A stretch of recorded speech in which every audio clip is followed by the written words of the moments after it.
In this vlog, we will try to see the user authentication in Flutter application using Firebase. So in our previous tutorial, we have covered the user authentication using email ID and password. And in this particular tutorial, we will be trying to deal with the phone number based authentication where we will get an OTP to our mobile, and by making use of that OTP we will sign in. So the OTP works as a password, and if you are new to this topic, I suggest you to visit our previous tutorial on Flutter Firebase authentication so that you can get much more information regarding the Firebase integration into your Flutter application. And if you are well aware, let's get started.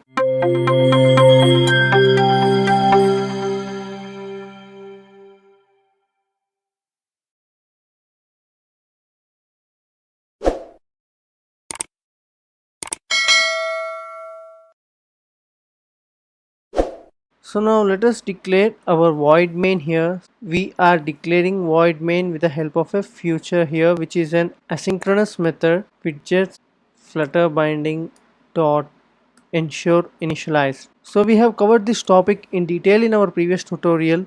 Await. So as we are making use of asynchronous here, Firebase, and here you need to import Firebase core package here, and later you can just initialize your app. So now let us specify run app here, which we specify every time in our void main, and here I am considering a class called app here. So now let us try to format the code here,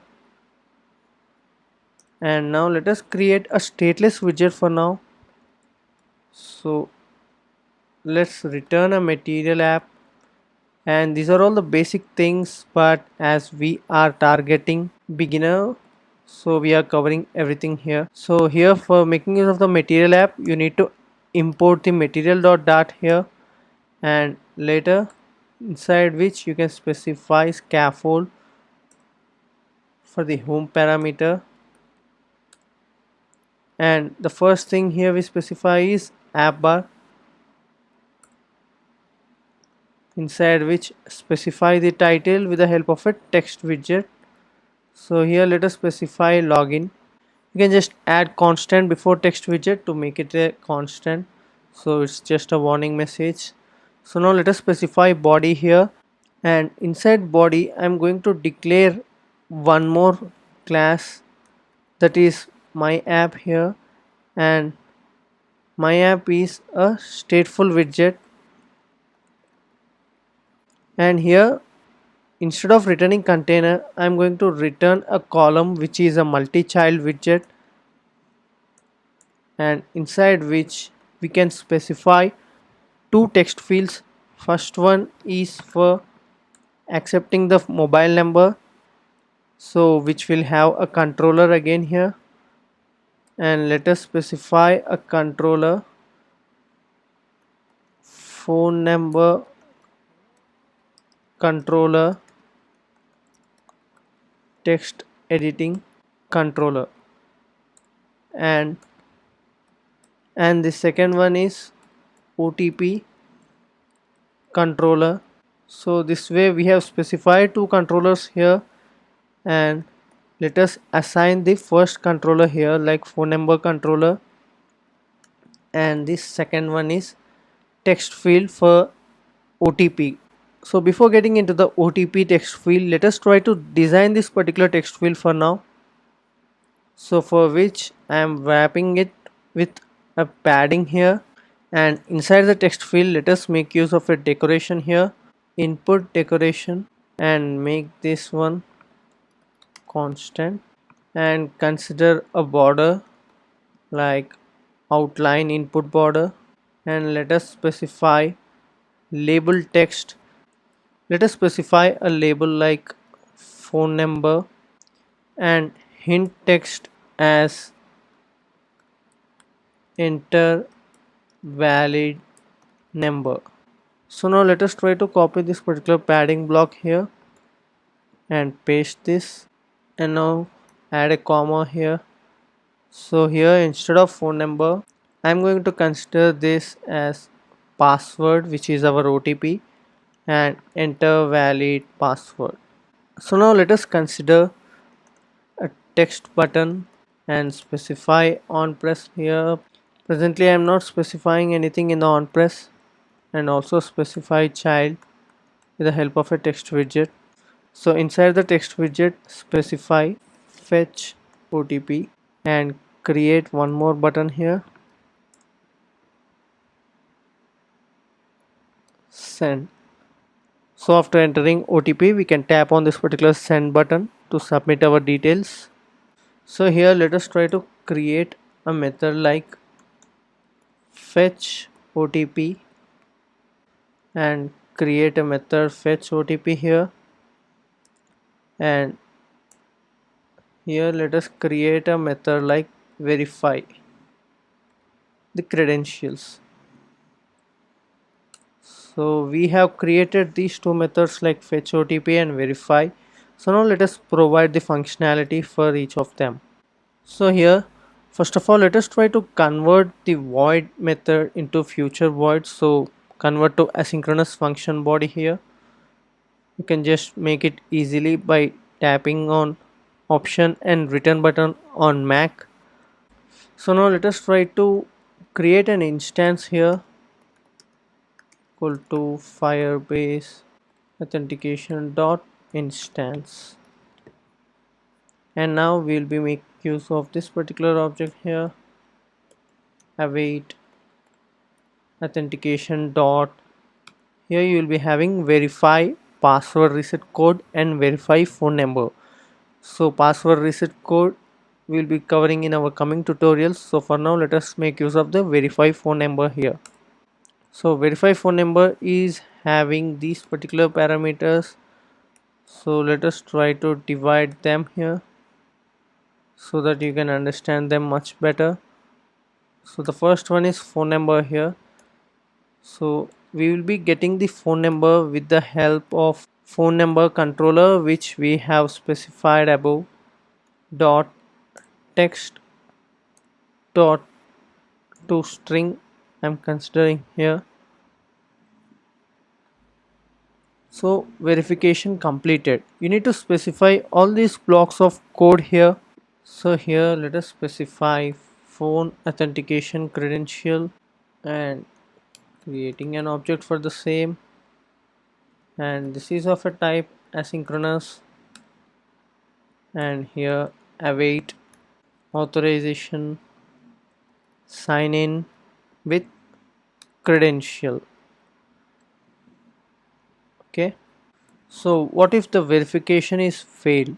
So then you need to provide an exception here, Firebase auth exception if e dot code double equal to invalid phone number, then you can just provide a print statement for the same like invalid phone number or any custom message which is well suited for the situation. So for the code sent, string verification id and resend token, and this is also an asynchronous call here. So now we need to fetch this particular verification id, so for which I am going to declare a string like verification id, and I will be specifying it to empty for now. And here let us try to assign the verification id to our verification id which we get here. So code auto retrieval timeout. So here let us try to fetch the string parameter verification id. So now we have completed the process of fetching OTP here. So now let us try to run this particular code once and see the current output in an emulator. So the basic thing we are trying to do is like we are trying to fetch the phone number from our text field, and we are processing it further to Firebase, and there we will be getting our OTP. So meanwhile, let us try to add the code for the verify block until our emulator is ready. So now let us try to create an object for phone auth credential. Phone authentication provider dot credential. So here we require the verification ID. So if you consider our previous block of code, we are trying to store the verification ID, right? So here we require that particular verification ID here, and SMS code we will get from our OTP text field. So OTP controller dot text dot to string, and let us add await authentication dot sign in with credentials and specify our phone authentication credential here.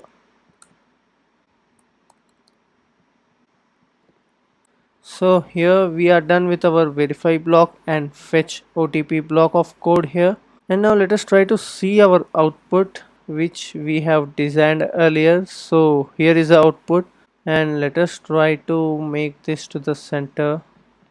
So inside the column, specify the main axis alignment to the center, and try to refresh the code and get the view. So here we have got the components to the center of the screen here. So it's just a design aspect, and it's a completely optional thing. So now let us try to customize the verify block of code here. So now what we need to do after the successful verification. So for which let us try to specify a method void sign in with phone auth credential, and consider the parameter phone authentication credential, and again which is of a type asynchronous here, inside which specify try and catch block of code here. Catch, so inside the try specify a final authorization credential equal to await of. So here we have specified await authorization sign-in credential, right? So the same thing we are trying to handle here, authorization dot sign in with credential, and here we are trying to specify the phone authorization credential which we have provided here in the verify block of code. So don't get confused, and do let me know if you are having any confusions. And finally, after authorization, if authorization credential dot user not equal to null, then now we will try to move from our login screen to another screen called welcome screen. So let us try to create a one more quick screen now, like welcome, and inside which specify material dot dart here, and of course a stateless widget like welcome. Instead of container, let us try to return a material app, and inside which specify scaffold, and inside which specify an app bar, inside which specify the title with the help of a text widget. And now let us try to move to the welcome screen if we are successfully authorized. Navigator, push context material, and here you can also make use of the getx route navigation. So I'm providing the tutorial below. You can just make use of the getx navigation also. It's much easier and simpler to specify. So specify context here, welcome, and try to import this welcome.dart file. So here on Firebase authorization exception, that is our catch block. Let us try to print the exception which we are getting. So now let us try to see the output for this particular code here. So before testing our output, now let us try to configure Firebase console.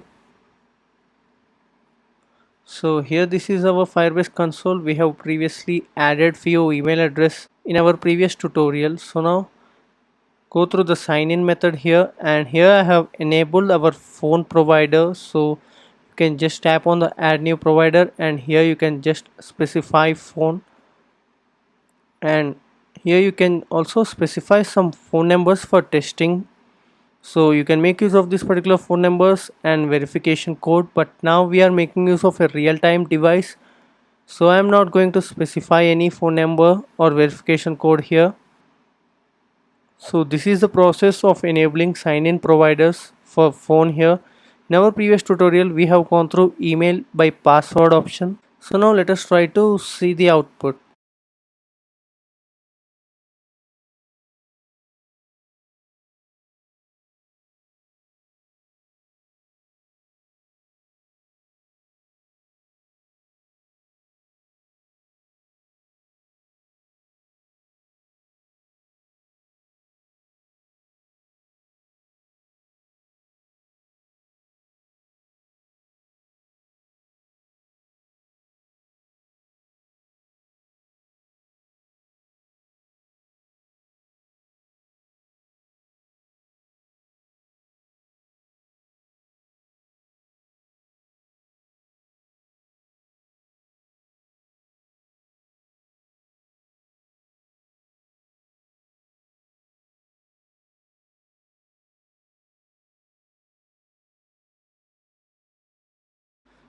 So now let us try to observe the console here. So currently we don't have our phone number added here, and now let us try to refresh the list, and we can observe now our phone number is being added. So by making use of the OTP authentication, we are successfully able to log in or register into our Firebase database. So this is the way we can provide a Flutter phone number authentication based on the Firebase. So if you are having any queries in this particular tutorial, do let me know in the comment section below, and the code for this tutorial is available in the description section below. And if you like this tutorial, do like, share and subscribe to our channel for more interesting content on Flutter.